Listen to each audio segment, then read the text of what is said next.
Hi everyone, it's Jessica. Welcome back to my channel. Today I am working on the Lucky quilt, so let's get started. I have been working on these blocks and I finished all of them. I have all 18 done.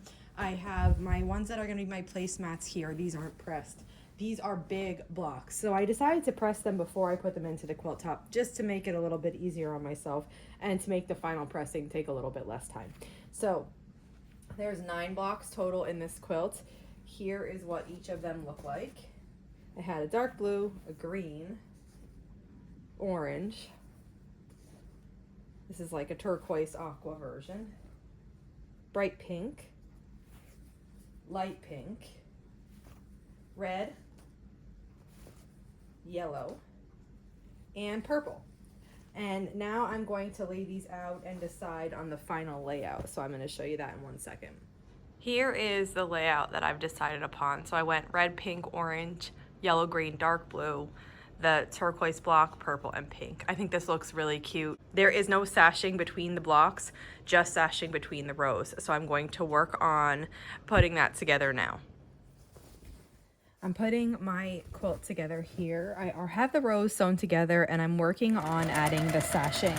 And you know, I usually don't ever pin rows sashing, like I don't pin anything, but I do want my blocks to line up. So I usually take a rough look. So this is kind of how I do it here. Here is the end of a block and here is my sashing, and I need this other block to end at about the same time. So like just very loosely, I just take my finger and trace it, and I know that the block should end about here. So then when I'm putting this block down, I take the end of the block and match it up with my thumb. This one happens to fall right into place, but that's not always the case. And then I just hold it into place where it should be and sew across. And I repeat that. This one only has 3 blocks in a row, so it's not a lot like some quilts, but that's what I do to try to make them line up.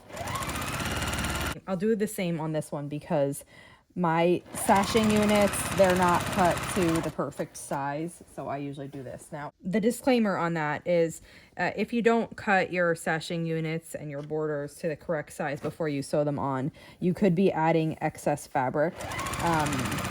It's easy to do that, and then you could end up with like wavy borders that don't actually fit your quilt. So if you're not really comfortable with this, I would recommend you know, cutting it to size and pinning it on the edges and then pinning it toward the middle.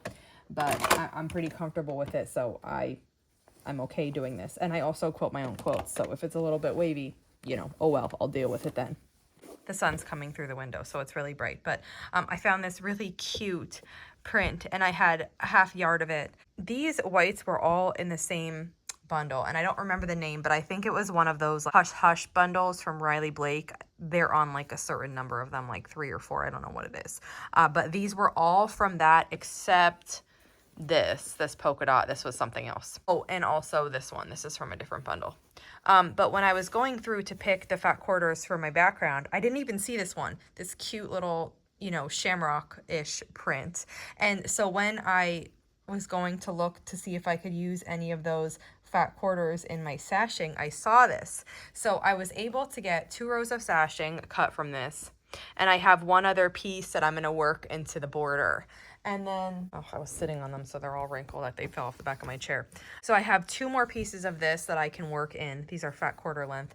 And then I have this other print. And there's still some more in the bundle. I might need more to actually finish the border, but I'm definitely going to use these 2 scrappy border because I did scrappy blocks. You can see they're all different. And I like the look of that. So I'm going to add the border now. Well, the borders are on and it's looking so cute. I have to press the borders and the sashing, but the blocks are pressed. I use that pretty shamrock low volume here, and then I use that green one that I showed you around the sides. I also used a shamrock up here and I continued it to the top. The top and bottom borders are bigger than the sashing and the side borders. So I cut the back quarters I had into all the size for the sashing, but I wanted to use some of them on the top. So I just did like a double border on the top here. I think that's gonna look nice. And then on the bottom, I just did one full size border. I really like how it looks so far. I'm just going to press the borders and the sashing and then try to pick out a backing. I picked out the backing and I worked on quilting this and it's all finished. It's still on my long arm. I didn't take it off yet, but this is the backing that I chose. They're flowers, but to me they look like 4-leaf clovers a little bit with some leaves around, and I thought that was really nice. Then I chose a shamrock pantograph for the quilting. I think it turned out really nice. I am excited to take this off and trim it and bind it, but I have some extra batting here still attached, and I have a little bit more backing. Now, I don't know if this is going to be enough. I have to unroll it and see, but I was wondering if maybe I could get a placemat done here. So if I have enough backing, I'll do that, and if not, I'll trim this backing off and use it as a new piece when I do the placemats. So I think this is a good point to stop today. If you have any questions on anything in this video, just let me know. And if not, I'll see you back here soon. Thanks for following along.